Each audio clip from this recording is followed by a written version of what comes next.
suis un éco-artisan. Un éco-artisan a une approche globale du logement. Notre objectif, ce sont les déperditions. Or, mon métier, ce n'est que le chauffage. Donc j'ai tout intérêt à faire intervenir d'autres éco-artisans dont c'est le métier, de façon à pouvoir faire un devis au plus près aux clients. Mais je lui ai dit ce que je voulais. Moi, la première chose, j'ai dit que je voulais économiser des sous.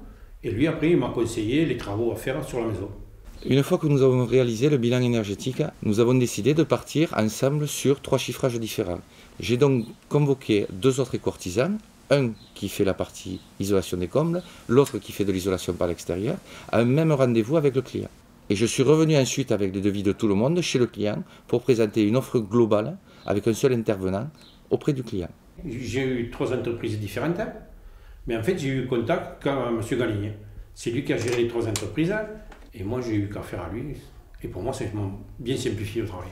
Et j'ai établi un planning de travaux en expliquant que l'isolation par l'extérieur avait une durée de chantier de l'ordre de 2 semaines. Donc il fallait impérativement que l'isolation par les combles et que la partie chauffage et la VMC soient réalisées pendant ces 2 semaines. On travaille en collaboration ensemble donc, sur les chantiers éco-rénovation.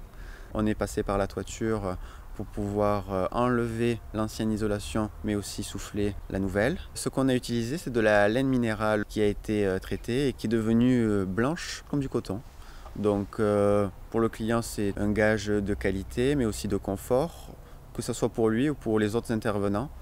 En ce qui concerne les projets d'isolation thermique par l'extérieur, on commence à poser l'isolation thermique par l'extérieur. Il s'agit d'un polystyrène graphité de 12 cm d'épaisseur. Sur le projet fondeur, nous avons fait un enduit hydraulique avec une finition grattée. Ça donne une très belle modernité à la maison. Le bilan des travaux, ça me rapporte déjà au niveau de la chaudière, que j'avais une chaudière au mazout qui était bruyante, et l'odeur. Maintenant, je suis bien. Et après, la température intérieure, en étant été, elle est beaucoup plus douce que l'été dernier.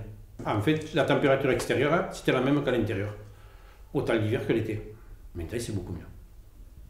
Donc ce qui veut dire que pour un logement de 1970, avec un chauffage central fuel, pas de VMC, des menuiseries double vitrage d'origine. La consommation énergétique, 3 200 € par an. Donc, d'EF, la maison est passée en classe énergétique C, ce qui est un excellent résultat. La consommation donc a chuté de près de 1 500 € et ça représente 48% d'économie d'énergie. Nous avons donc réalisé les travaux, il y en avait pour 17 000 €. Somme très importante pour ce client-là. Moins 13 000 € de subvention, son reste à charge était donc de 4 000 €. Le client a donc pris la décision, bien évidemment, de foncer, puisque pour 4 000 €, il y avait un retour d'investissement sur 3 ans, hors crédit d'impôt. Au départ, je ne pensais pas du tout faire tous ces travaux. Moi, je pensais faire la chaudière et l'isolation au plafond. Et finalement, j'ai fait l'isolation des murs extérieurs, que je ne pensais pas pouvoir réaliser financièrement. C'est grâce à M. Galigné qui m'a obtenu des subventions. Ça fait que j'ai pu tout faire. Et je suis très content.